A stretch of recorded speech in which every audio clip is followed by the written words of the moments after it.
All right, so this is how I make generic rice pudding while in China. I just bought this rice cooker, and I've just completed a batch of rice.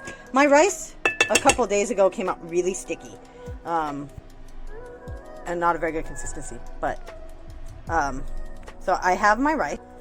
And one thing to know about China is milk is not the same here. It just isn't.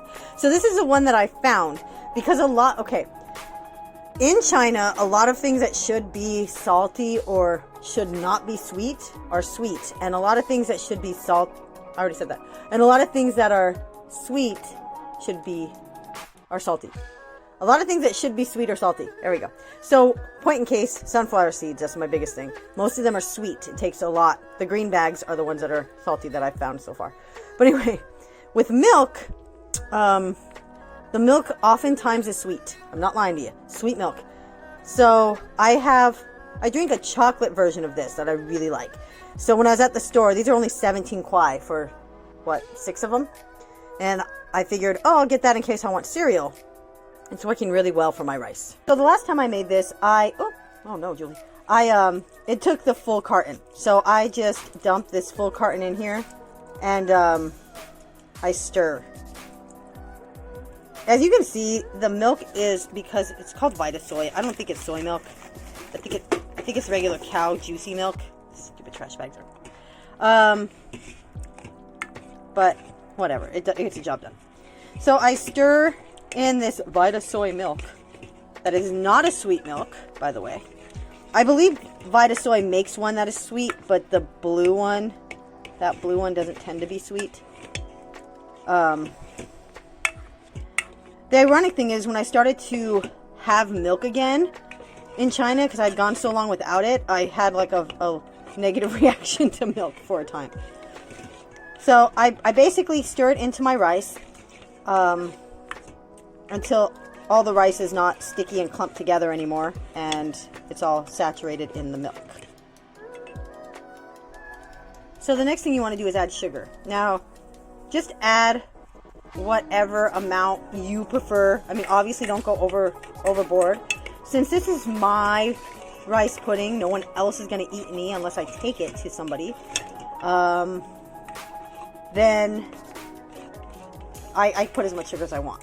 But basically, you just put sugar to taste, however much you really, really want to. My first batch, I had to put a lot of sugar because I had a mishap with my cinnamon, and I used way too much cinnamon. So the next thing you do is put in your cinnamon.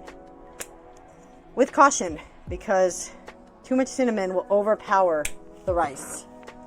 And then you have to try to negate it with other flavorings. Cinnamon is wonderful in moderation. It's one of my favorite spices.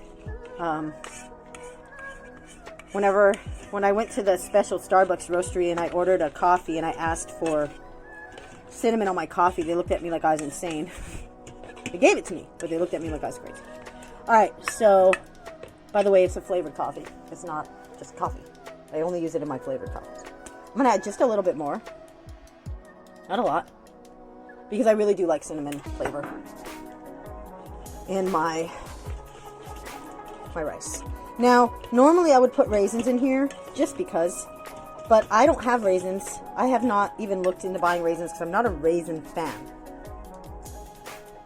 So I bought this vanilla. I bought a few of these because I'm supposed to make eggnog. I have not done that yet because I don't think the thing I use to cook on, there's no stove in here, is going to be hot enough to make the eggnog.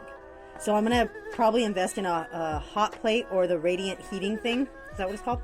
Whatever, the one that has to have a certain metal to heat, so I can use a hotter thing.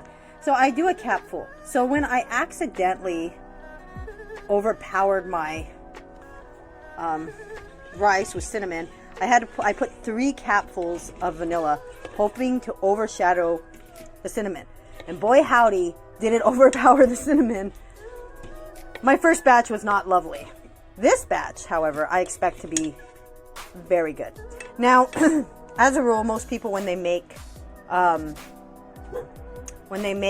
rice, pudding, they add things like heavy cream, half and half, those kind of things. I don't have any of that here in China. So this, friends, is a very easy to make. You should have everything in your house already. You should already have vanilla if you bake it all. You should already have milk. If you don't, that would be the one thing you'd have to go out and get. You should already have the cinnamon, and you should already have the sugar. And you should already have the rice. Did I say that? So it comes out to be a very nice consistency. I like mine a bit runny. I like mine a bit soupy because once I put it in the fridge, because I'm obviously not going to eat all of this in one sitting. Once I put it in the fridge, it thickens up a little bit. So I like to have it a little soupy. But you can just do as much milk or as little milk as you'd like. And then, you see it has a face? China. So then you can have it at the consistency you actually like. But just realize that if you're not going to eat it right away, it's probably going to thicken, okay? But that's my rice pudding. All right, so this is what it looks like after it has thickened up. So as you can see, there's juices toward the bottom of it, but primarily it's pretty solid. Not as juicy as earlier in the video. So that's why I said, depending on the consistency you like, that's going to determine how much milk and cream and any other things you use. But on my recipe, how much milk you put in, because that's going to determine exactly how dry your pudding is.